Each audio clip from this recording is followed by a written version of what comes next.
Morning.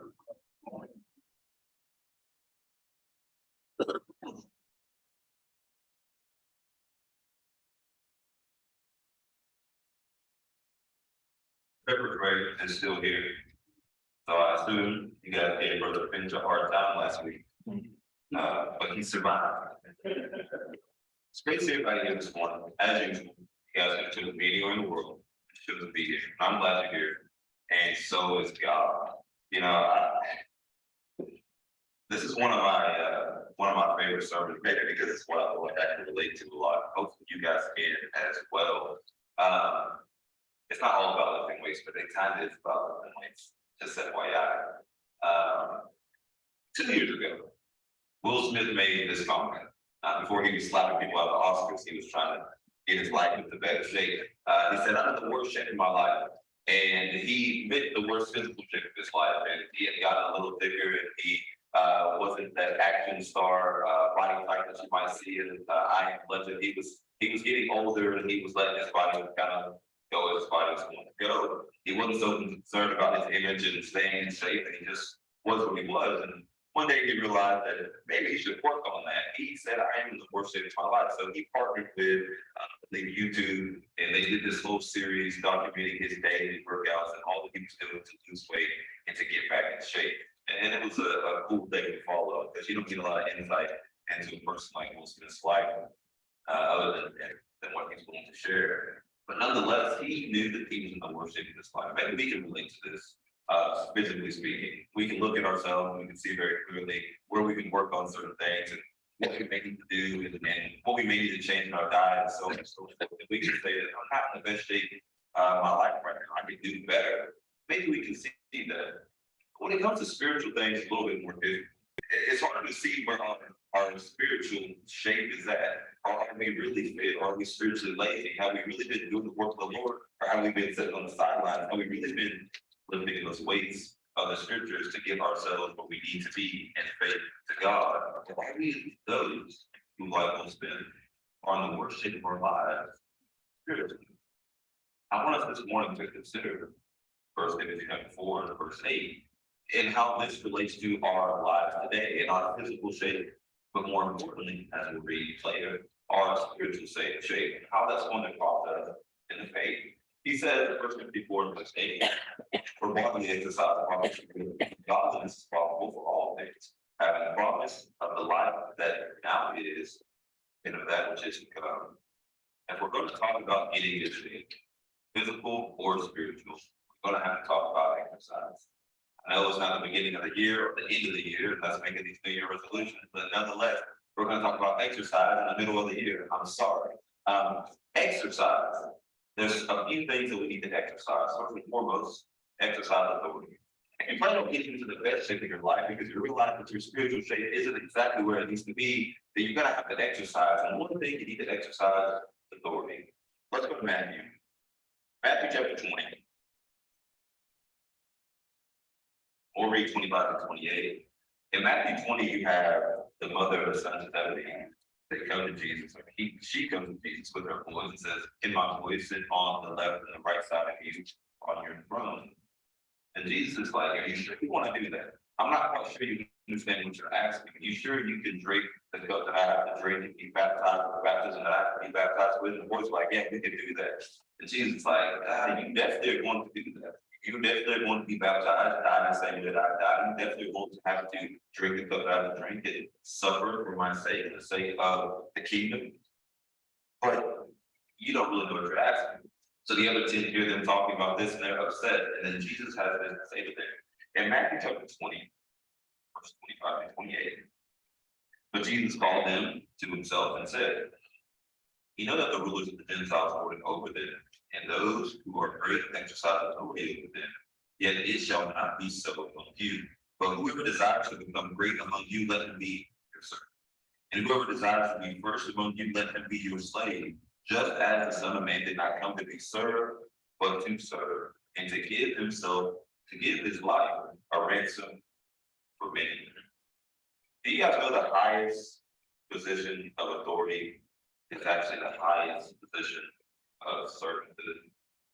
To ask for a position of service, or to ask for a position of authority, is to ask for a position of service. Consider your elders and what your elders do for the church, and how much they are looking after the flock. Everything that they do on behalf of the church is to serve the church. Consider our police and what they do, and even on their cards and what it says, they are here to protect and to serve. Even though we look to them as the authority, and they are the authority and the keepers of the law, they are the ones who are looking to serve the people. Jesus said, me being the King of Kings, the Lord of Lords, me being the Son of God, me being God, I'm here to serve you. I didn't come here as a position of want to be a king. I didn't come here to be put on a throne. I didn't come here to have people falling down at my feet. I came here to show you how I can be of service to you. I didn't come so that you could die for me so that I could live. I came so that I could die for you so that you could live. Jesus said, the highest position of authority that I can have is being in service to you, the people that I love. If we plan on being those who are going to be the greatest spiritual shape of our lives, we have to be those who understand that the authority that we have in Christ is to be in service to all of mankind. We have to be those who are exercising our authority so properly. Let's look at it in a more intimate relationship. Let's go to Ephesians chapter 5. Ephesians chapter 5, when you think about authority, you should think about service. If you're a manager, if you're a CEO, if you're running a kindergarten class, whatever it is that you're doing, if you are the authority, then you are in service to those who you're over. All you're trying to do is make their experience better, be of service to them, meet their every need, whatever it may be. That is what it means to be an authority, not just you lording over someone, being someone who can serve those of whom you're trying to help. Ephesians chapter 5, 22 through 29. Ephesians chapter 5, 22 through 29. Paul is going to break down the marital relationship. He's going to talk about the idea of the church and Jesus being the head of the church, and that relation being equal to the one of a husband and a wife. And he's going to talk about here the authority that a husband has, the authority that Christ has, and the service that they are to those of whom they have authority over. Take the verses. Ephesians 5, verses 22 through 29. It says, wives, submit to your own husbands as the Lord, for the husband is the head of the wife, as also the Christ is the head of the church, and he is the Savior of the body. Therefore, just as the church is subject to Christ, so let wives be to their own husbands in everything. And husbands, love your wives. Husbands, love your wives, just as Christ also loved the church and gave himself for her, that he might sanctify and cleanse her with the washing of water by the word, and that he might present her to himself a glorious church, not having spot or wrinkle or any such thing, but that she should be holy and without blemish. So husbands ought to love their own wives as their own bodies, and he who loves his wife loves himself. For no one ever hated his own flesh, but nourishes and cherishes it, just as the Lord does the church. Okay, let's go back. Let's go back and read these verses again. And I want you guys to look at these positions of authority that the husband has, that Christ has at the church, that the husband has with the wife, and then what that means in service to those of whom they have the authority over. To look at it. First and foremost, as wives, submit to your own husbands and to the Lord. The reason why wives are going to be able to do this is because of all the things that follow. That God isn't just saying, ladies, if you marry someone, just know that you are like subject to them no matter what. No, he says, if you marry these people, you're going to be subject to them and submit yourself to them as to the Lord. So you're going to do that to them as if they are. Like 1 Corinthians 11 and verse 1, imitate me as I also imitate Christ. If they're not doing that, you can't submit to them because you're not submitting to them as to the Lord. And he goes on to say, well, this is what that looks like. For someone who's going to have an authority, then this is what that authority should entail. Take a look at the next few verses. For the husband is the head of the wife, as also Christ is the head of the church. He is the Savior of the body. Is the husband being someone who is a Savior of his spouse? Is he someone who's going to be able to rescue her, to redeem her? He's going to give you more details as to what that looks like. Keep on reading. Because therefore, just as the church is subject to the Christ, so let the wives be to their own husbands and everything. Husbands, love your wives. This is what authority looks like. Husband authority in a relationship looks like you loving your wife. Being someone who desires what's best for her, someone who's giving her that love, that desires for her to have all the best things. I don't mean physically, I mean spiritually. Again, keep reading to explain what that authority looks like. It says, just as Christ also loved the church and gave himself for her, This is what authority looks like. A husband being willing to give himself for his wife, not just giving yourself as in dying for her, but giving yourself as in sacrificing her, putting things aside so you can do what's best for her. That's what authority looks like. It looks like in service to your spouse. Keep going. That he might sanctify and cleanse her. This is what authority looks like. Sanctifying and cleansing your spouse, making sure that she is spiritually sound, whole, healthy before the Lord. You're going to be someone who is an authority over your spouse, and you're making sure that she is in the best possible position that she can be in to make her way to heaven, as she's helping you to do the same. He keeps going with the washing in the water by the word. Of course, you're going to do this by keeping the scriptures as they are written, not changing them, not adding to them or taking away from them, that you might be able to present her to himself a glorious church. All that Jesus did is sacrifice for the people and sacrifice for the church as a position, as in a position of authority. He did so that in the end, he can have her presenting others the church to himself glorious. Are you doing that for your spouse, husband?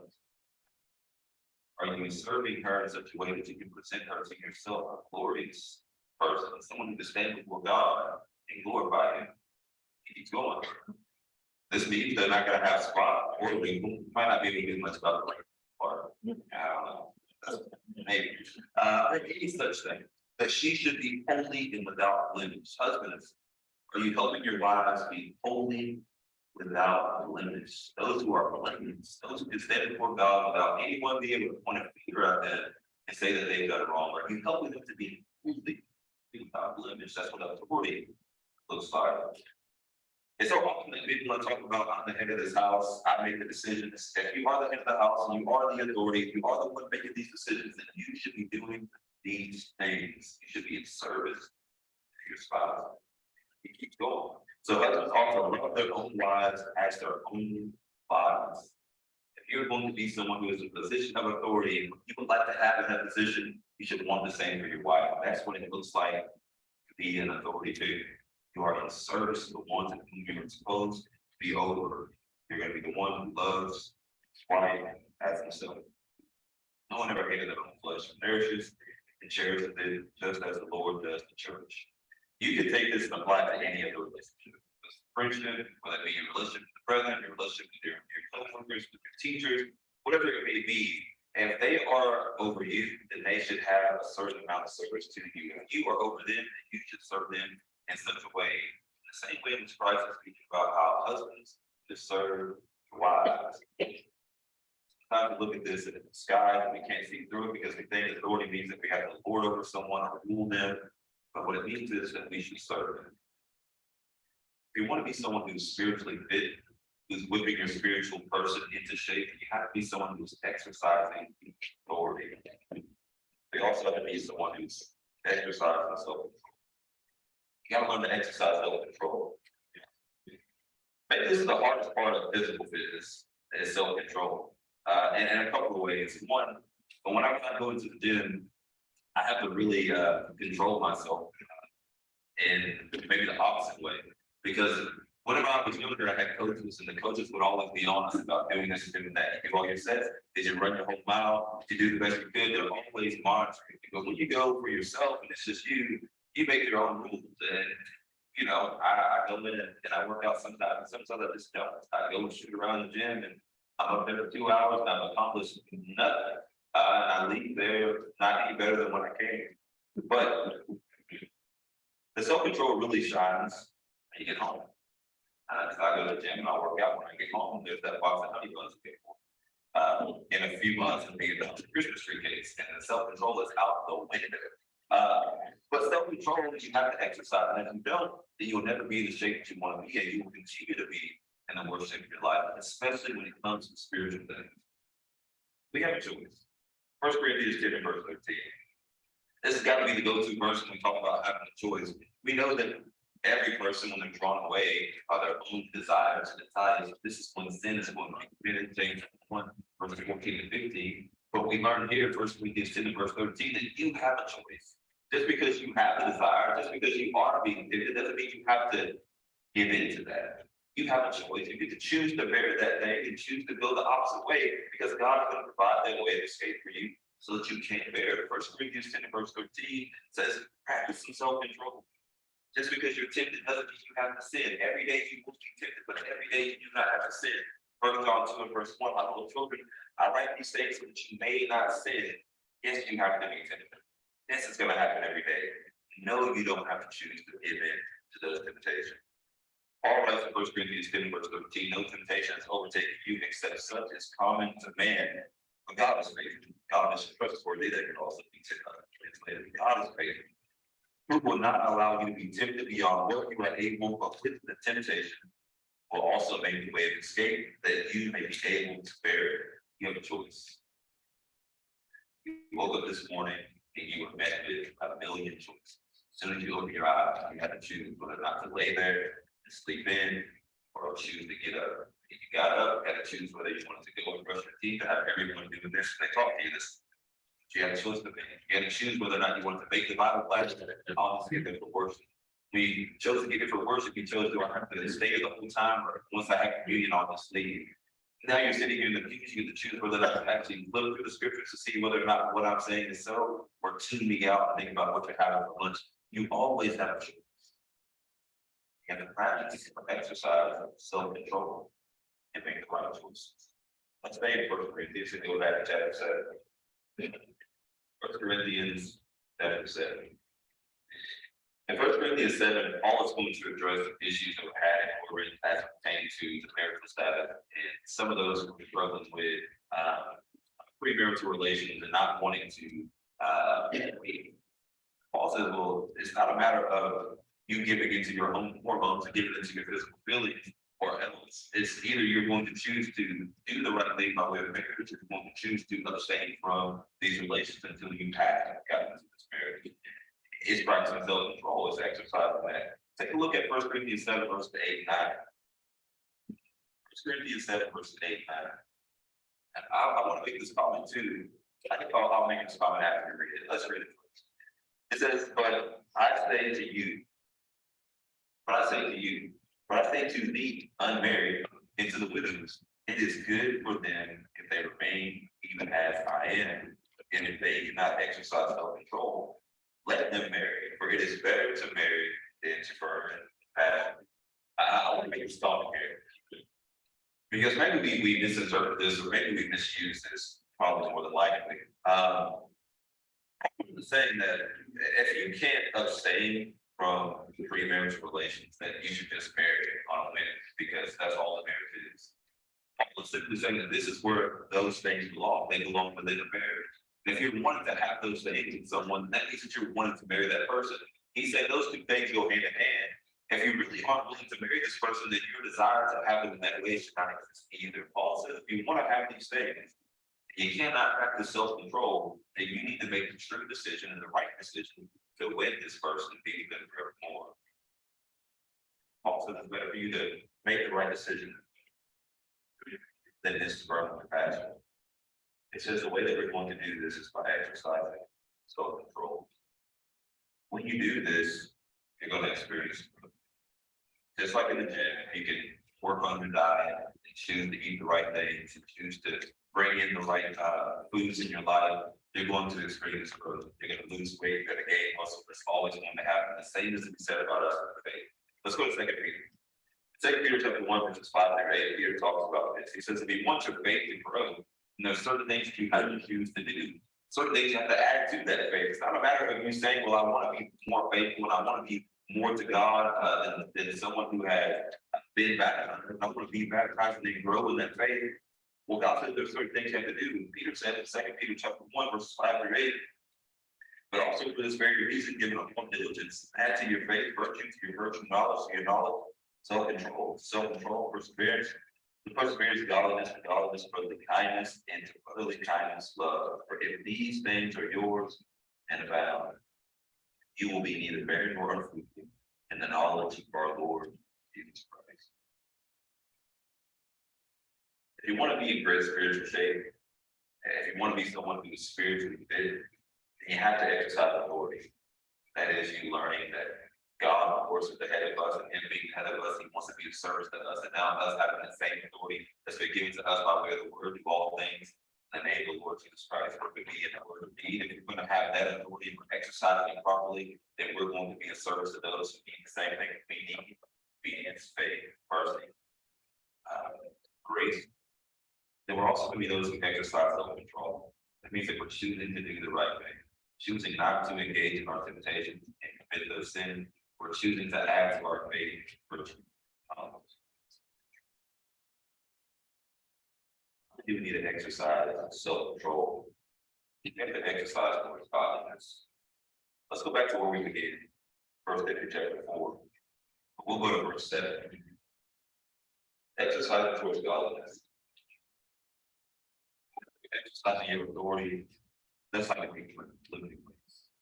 Because even though you are in charge of the weights, if you misuse them, they will hurt. I see many people go in and sit on machines and misuse the machines, and they end up walking away doing this, and I don't see them for a couple of weeks because they hurt themselves. But if you exercise your authority properly over those weights and over those machines, they will work in the way that you expect them to, and as you serve them, they will serve you forever. Exercising self-control is nothing more than you watching a TV. Being able to consume the right thing. If you're going to spend your days consuming sinful things and consuming your temptations, just know that in the end, you're going to separate yourself from God. But just like in the physical, if you are consuming the things that can help you grow, you will grow. Exercising yourself towards godliness is going to be you getting on the treadmill. You getting on the treadmill. Probably the thing that I hate the most is cardio. I hate getting on the treadmill. I hate running. It's the worst thing ever created. Whoever thought of running, shame. But nonetheless, it's going to be a bit of a when you get on the treadmill, you're going and going and going and going, but you're going nowhere. And the more you run and the faster you run, you end up still in the same place. Yet you've gone exactly where you're aiming to be. Right? You get on the treadmill, you run and run and run, and when you look down, you realize you're still in the same place, yet your health is staying in leaps and bounds ahead. And you were trying to get further along in your health. And so you've gotten there by staying in the very same place. Same as the $7 God. When we get on our spiritual treadmill, even though it seems like we're not going anywhere, we're getting one step closer to God, even though we can't see it. When our time ends, when we step off that treadmill, we have a passionate life, we will be exactly where we want it to be spiritually. Our health will be great, we will be with God in paradise first, ultimately, and then in heaven. First Timothy chapter 4. First Timothy chapter 4, verse 7. It says, we reject profane and old wise fables and exercise yourself towards godliness. The first thing we may need to do is walk. Now, if it's your first day in the gym, I wouldn't suggest you even get on the treadmill. Get on the walking track. Okay? If you're in the wide area town, don't get on a treadmill, don't get on a elliptical, don't get on anything that's a machine, just walk around the track. 14 laps around equals 1 mile. Just go around there and walk. And if you just now getting into the faith, I'm not expecting you to take off running and be on this spiritual treadmill and doing sprints. Just walk. Start off walking. Let's go to Romans 13. Romans 13, verses 13 and 14. What we want to do is walk, and we want to walk the right way. When I think about walking, what Paul's going to say here in Romans 13, you guys ever seen Princess's Diary? That's what it's called. Anne Hathaway. Yeah. Princess Diary. Yes. You guys ever seen that? It's a Disney movie. Little. She finds out she's this princess, and so she's learning how to be a princess. And one thing that they want her to do is to teach her how to walk. And so they put her on heading her straight, putting books on her head, and she's trying to walk without the ball at all. That's what I think about when I read this verse. The idea of walking properly, walking right. Whenever we are going to be those who are exercising ourselves toward godliness, it has to be that we are walking properly. Paul talks about this here in Romans chapter 13, verses 13 and 14. Let us walk properly, as in the day, not in revelry, as in the day, not in revelry, and drunkenness, not in lewdness and lust, not in strife and envy, but put on the Lord Jesus Christ, and make no provision for the flesh, fill his lust, love his grace. Paul says walking properly means not making provisions for the flesh. You guys ever do this? You're thinking to yourselves, I shouldn't engage in whatever sin it may be, whatever temptation it is for you. I shouldn't engage in the thing. But then you make all the necessary steps to where it can be possible for you to engage in that thing. You told yourself, no, I don't need to do this. Let's say, for instance, you had a problem with alcoholism in the past. So, I need to stay away from alcohol. But someone says you want to go out to eat, they give you all the options. You think to yourself, well, which one has a bar?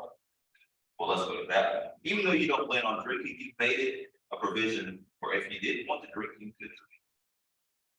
Paul says here, if you want to walk properly, let it be that you're making provisions to do godly things. Not for things that are going to allow you to stand and lose, revelry, drunkenness. Let it be that you're making provisions to do godly things. And walk properly for that. 2 Corinthians chapter 5. In 2 Corinthians chapter 5, Paul is discussing with the church of Corinth what's coming to them and what God is going to provide for them, but how he's going to change them to be able to have these things. He's talking about the body that they're going to possess. He's talking about the fact that when you are here in the body, you're absent with the Lord. When you're absent in the body, you are then there with the Lord. And then he says in chapter 5, verse 7, 2 Corinthians 5, verse 7, as we really are looking towards this, it should be that we are walking by faith and not by sight. When you couple this with Hebrews chapter 11 and verse 1, Hebrews 11 verse 1 says, faith is the substance of things hoped for, the evidence of things not seen. This is exactly what Paul is talking about. To be someone who's walking by faith is being able to see the evidence that God is real and what he's promised is real, and therefore we don't need to know anymore. We don't need to see anymore. Walking on that faith. What is yet to see, and what is seen but yet to be had. Ephesians chapter 5. Ephesians 5, verses 15 through 17. If you're going to exercise yourself with godliness, you're going to get on the spiritual treadmill, and it's going to be a walk in the beginning. You got a long journey to do. As you're going, you're going to walk properly. You're going to walk by faith and not by sight. You don't have to see God showing you every little thing along the way. But you have faith that he is providing for you what you need as you are getting to the station, the points in your lives. In Ephesians chapter 5, verse 15 through 17, Paul says, walk then, see then that you walk circumspectly, not as fools, but as wise, redeeming the time, because the days are evil. Therefore, do not be unwise, but understand what the will of the Lord is. I love this verse too. See then that you walk circumspectly. Circumspectly is a word that we use very often. It means that you're going to not be someone who's going to take risks. Paul says, let it be that you're walking in such a way that you don't take a risk with your faith. That you don't allow yourself to get into a position to where you can find yourself falling away from God. Don't risk your faith. Don't be someone who's going to put yourself in a position to where you may be tempted and fall to that temptation. Be in the places that you've made provisions to do godliness in. Circumspect, having a full view, you can see a full 360 around what's going on. You can so as one who's redeeming the time, one who's buying back the time, someone who is bringing the time back to your perspective for good use, because the days are evil. Look at Colossians 2 verse 6.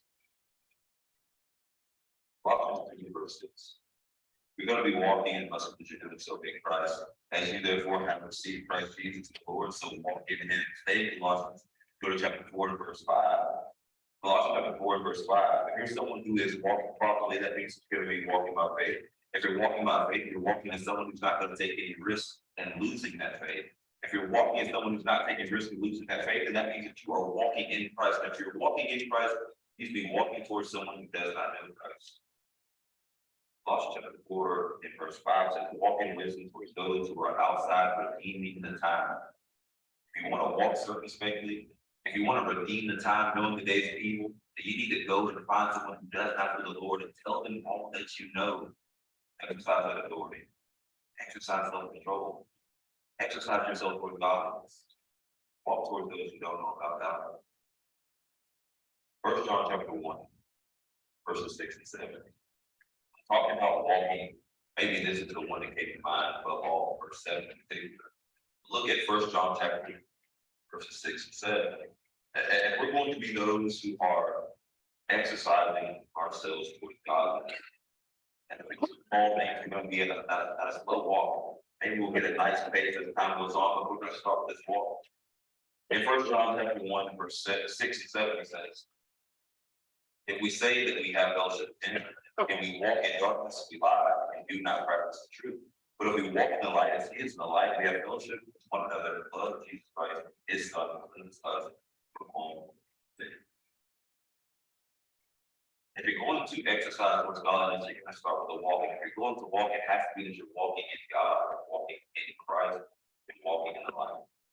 That means that you are walking properly. That means that you're walking by faith. That means that you're walking, not risking that faith. That means you're walking in Christ. That means you're walking towards those who do not know Christ. That means that you are allowing the blood of Jesus Christ to cleanse you continuously from all your sins. And in that you have fellowship with your brother. Once you get to that nice walking phase, you realize there's more that I can do. You take off running. Let's go to 1 Corinthians chapter 9. Exercising yourself towards godliness after you build up some endurance and you've allowed for these various trials to create in you patience, and this patience is making you perfect. You now are going to take off running, you're going to be sprinting to God. And that spiritual person is going to be more and more fit. You're going to be able to endure more, persevere more, and go through more, and help other people more. You're going to be able to live up to Galatians chapter 6, verses 1 and 2, and see those who are overtaken in the fault and help them bear their burdens. And now you're running. You are enduring. 1 Corinthians chapter 9, 24 to 27. First sermon I ever preached was all this verse. I remember it like it was yesterday. I did not write the sermon. My father-in-law wrote it. It was a great sermon. It's about 30 minutes long. I preached it in about 12 minutes. I was so nervous. But the best I could feel did it, was they were able to catch it. They were you guys come back now. You should have caught me about 13 years ago. Man, I was late. But nonetheless, I think I've gotten a little better. 1 Corinthians chapter 9, 24 through 27. The sermon was, you're going to run the race. There is the race, the rules. You can change the variation. The runner, the rules are important. Nonetheless, the message is the same. You have a race that has to be ran. This is the life that we're living, and that is us within the faith. And as we're running this race, there are certain rules we have to run this race by. We can't just do it how we want to do it. God has already told us what we need to do to be qualified in this race. In order to do that, we have to have some self-control, some self-restraint. We'll read here in a second. That's the temperate.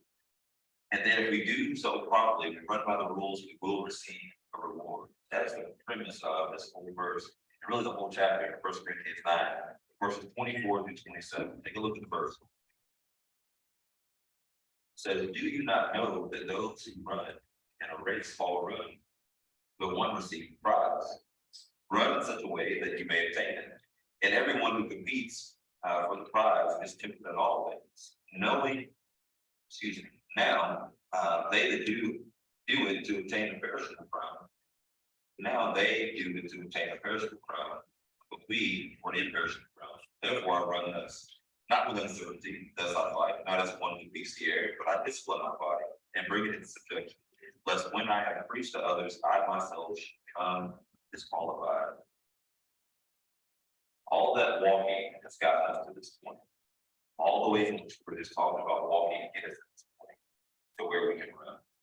With the running, we have to be those who know how we ought to run, because we are then going to run to others to teach them the truth. But we want to make sure that we understand it properly, so that we don't teach ourselves and are disqualified. We don't preach ourselves disqualified. If you go back up in the verses, he says, and everyone who competes for the prize is temperate in all things. Most people don't use the word temperate. The word temperate means to be self-restrained. Be someone who is self-restrained, someone who takes heed to, someone who has self-control. So who understands that if we want to properly run this race, we have to exercise our authority. I'm in charge of my body. If I want to serve well, then I'm going to be mindful of how I run. I'm in charge of my body, so I have to practice self-control. That means that what I put into it while I run this race matters. I can't just be someone who's drinking soda and trying to run a marathon. It's not going to work. I'm the one who's in charge of whether or not I'm moving towards godliness or not. So if I'm exercising myself towards godliness, I need to start with the wall and gradually go into the gym. I can do all those things, and I know that I'm running properly. 1 Peter chapter 4, verse 4. You know, this may be the most important verse of this entire sermon. And maybe this is why we end here. 1 Peter chapter 4, verse 4.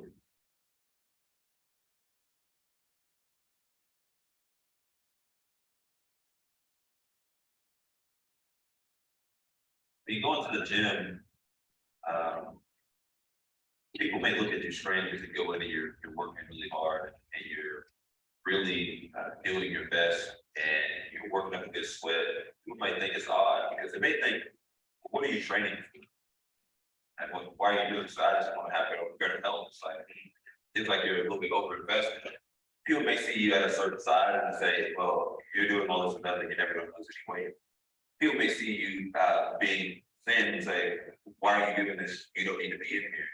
People are always going to think it's weird whenever others are doing what they're supposed to be doing.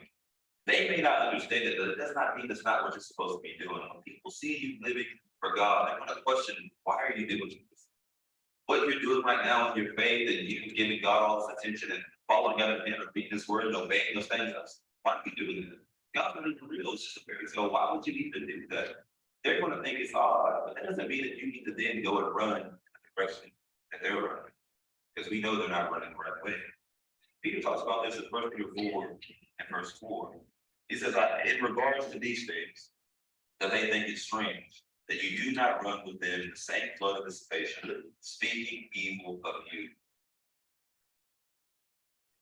We do this so that at the end we could say, I'm in the best shape of my life. I properly exercise my authority. I know what I have authority over and how I can be of service to them, whether it be myself, my brother, my family. I know that I can be of service to God because He's an authority over me, yet He is doing everything to help me get to Him and service to me. I'm the one who is going to exercise self-control because I know that I have a choice to make every single day, whether it's sin or not to sin. I'm the one who's going to exercise myself with godliness because I know that I'm walking in the faith. And as I walk in the faith, I'm going to be able to run to those who are without so that I can pray them into the faith as well. And if I can do all those things, I'm going to be someone who's saying, the worst day of my life, but that I am in the best day of my life. If you're here this morning, you are the worst day of your life, spiritually. Maybe you've done a little bit of a health check and you're looking over the ins and outs of who you are as a person, spiritually speaking, and you realize that you're not as good as you once were. Maybe you're someone who has for a long time been running this race, and as you run this race, you've got a little bit of fatigue. Maybe you lost a little bit of your stamina that you used to have when you were young and on fire and able to go and do all these things. Maybe you need to build those things back up. It's never too late. You can always get back in the gym. The scriptures are always here. You can do a little lifting, you can do some heavy lifting, but there's always something you can do to help build yourself up and to grow your faith. I encourage you to start with the authority. Even though the scriptures have authority over you, it's only here to be to get you to God. I ask you to exercise your self-control. In all those moments where you can choose to do something else, choose to study the word of God. I ask you to exercise yourself with godliness because there's so many ways in which you could go. There's no better way that you could go than with God. If you're here this morning, you have any need, whatever it may be, make it known as we stand. And that's what we say.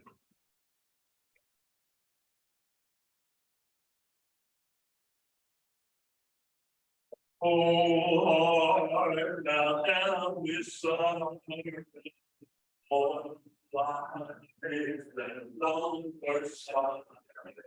There's life that's in Jesus, in His heart.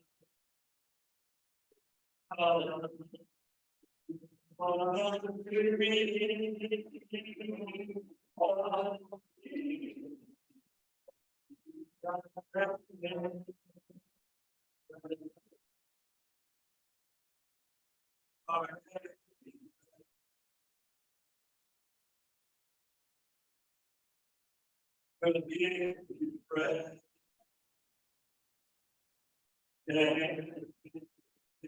I don't you I'll be for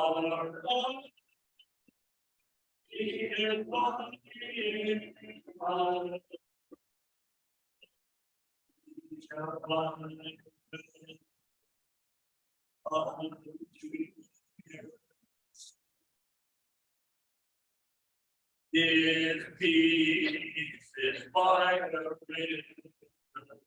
His heart is like the song. His joy are in heaven. His peace is on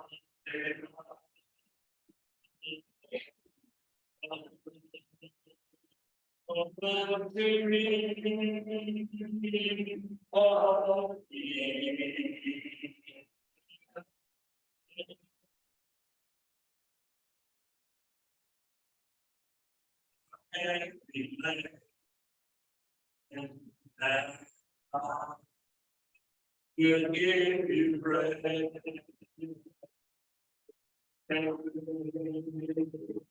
want to you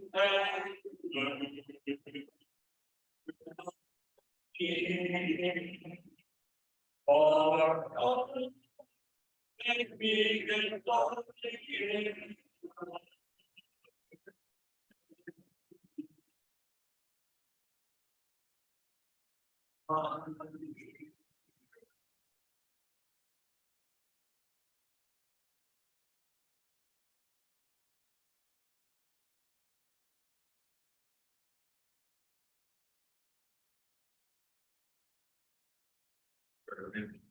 Father, we thank you for this time and this place, and we thank you for all the blessings you bestowed upon us through the rain that we get, sunshine.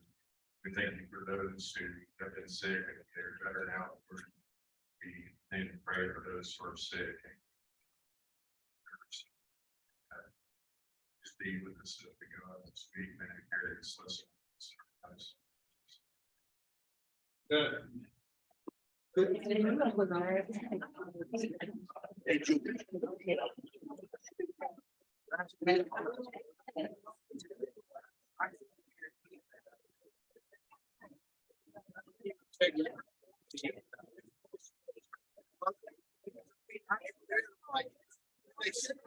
I can't hear him, but I guess because the microphone is different.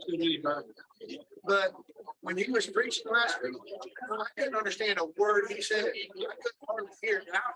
Like my radio was even, like it was dead quiet by patrol car. And I couldn't hear. I had to play it through the system of my car. You just couldn't hear nothing. Well, I just want to let you know. Cranked it all the way up. Like, here we go.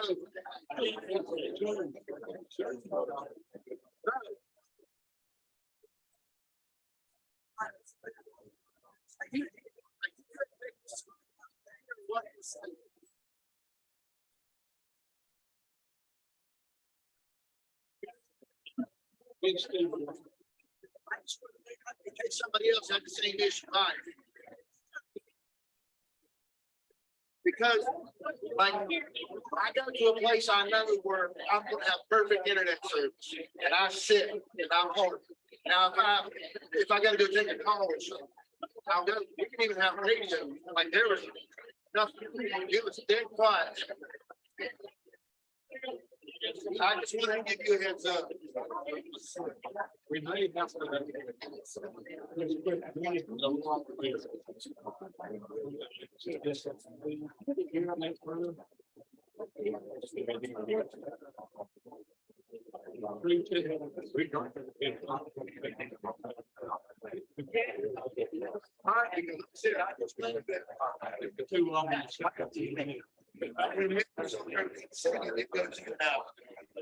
but it's just that I think that's because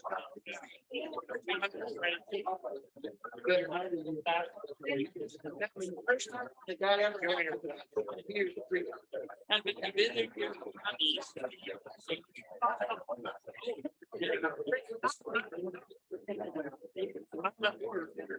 I wonder anymore. That's not and that's how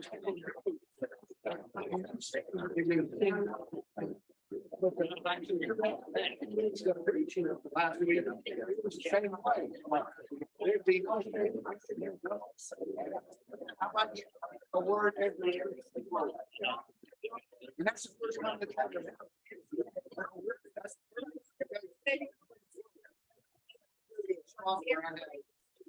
best in it. I sit there, I don't know.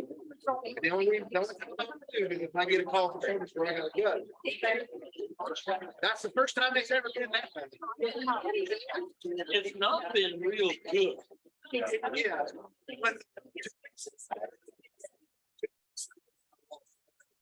But- It's been 3 weeks ago. You do. Got to hear from, Kim Shaw. It was, but it wasn't nowhere near as bad as it was last week. It was like, I really, last week, I was like, they got the word, I turned it off. I mean, I couldn't really see it. Oh, there's. Yeah. Yeah, like the sitting is always. I'm just like service, it's like, yeah, in there. But never, last week, I'm telling you, I couldn't understand nothing. Well, yeah, I've heard that. From what, I don't even remember he told it, but And she had the same problem. Joyce heard it. Yeah, Oh, that's terrible. yeah. So I just want to make sure you guys had a heads up. Yeah, yeah, I'd actually mentioned the distortion to Steve on the text. Yeah, Hopefully he'll be here Wednesday night and all right. we'll figure something out.